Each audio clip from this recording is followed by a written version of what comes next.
Blue baby born with severe heart defects thrives over 65 years. The morning after her heart catheterization at Cleveland Clinic, 24-year-old Dorinda Bush Jones got a visit from her physician, a trailblazing open-heart surgeon named Dr. Donald B. Effler. He stopped at the foot of my bed, wiggled my left big toe, and said to me, "Now, go have your babies," Dorinda says. My heart was singing. That procedure, performed to lessen the risk of complications and heart strain during any subsequent pregnancies, took place in 1970. It was 13 years after Dorinda became one of the first patients to undergo what was then called stopped heart surgery by Dr. Effler.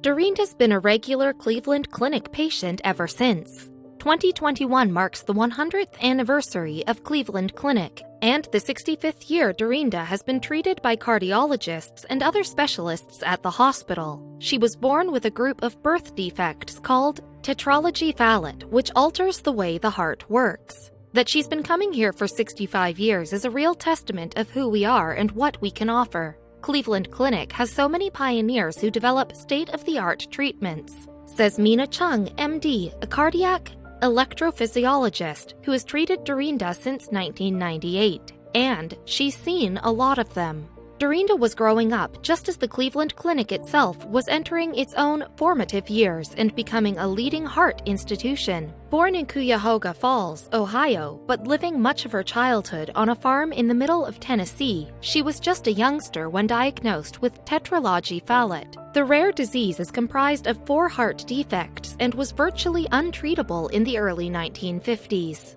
Her childhood doctor referred to her as a blue baby, due to the bluish tint of her skin, lips, and fingernails from low blood oxygenation.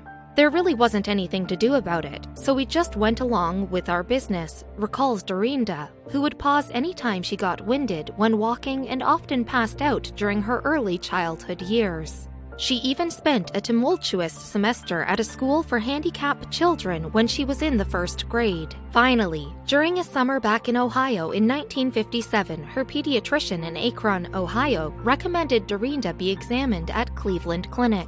He personally set up Dorinda's first appointment. That's where she met Dr. F. Mason Sones, later known as the father of coronary angiography and a pioneer in cardiac catheterization.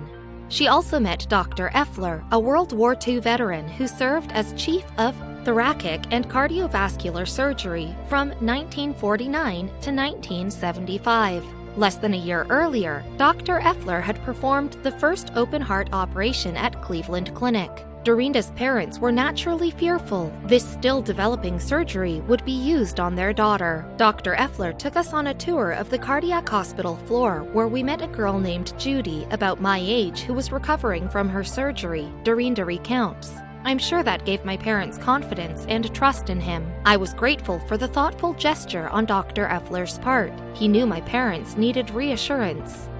The surgery, during which Dr. Effler closed a quarter-sized hole between her right and left ventricles and stretched out, using his thumb, a constricted pulmonic valve, was successful. So too was a subsequent heart catheterization later that year. Dorinda was well on her way to a healthier and productive life, going on to earn several college degrees and then embark on a long teaching career. She also had 2 children with Jerry, her husband of 51 years. However, Cleveland Clinic was, quite literally, never far from her heart. Over the decades, Dorinda has returned countless times for checkups and procedures necessary to keep the effects of tetralogy of fallit in check. When she began to experience arrhythmia in the 1990s, Dr. Chung performed a number of catheter ablation procedures, during which a thin, flexible tube is inserted into the heart from a small incision made in the groin.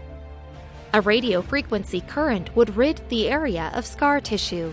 Ultimately, Dorinda would require a pacemaker to be inserted to regulate her heart, a procedure performed at Cleveland Clinic by Mohammed Kanj, MD, in 2011. A few years later, she underwent another innovative procedure performed by Lourdes Brito, MD, to replace a damaged pulmonic valve without need for open-heart surgery. Through it all, Dorinda has continued to live a full, productive, and active life. "You know, if Dr. Soanes or Dr. Effler were here to see her today, I think they'd be proud that their work has really helped her," Dr. Chung observes. She's seen the development of medical technology to deal with her problems, and through it all, she's been really positive. Dorinda thinks of her life as a tapestry and Cleveland Clinic as one of its most important threads. "My getting from the hills and dirt roads of Tennessee to Ohio is a thread, and Cleveland Clinic is a thread," she says. "And then God brought the two threads together with this thread, tied them up, and we've been together ever since."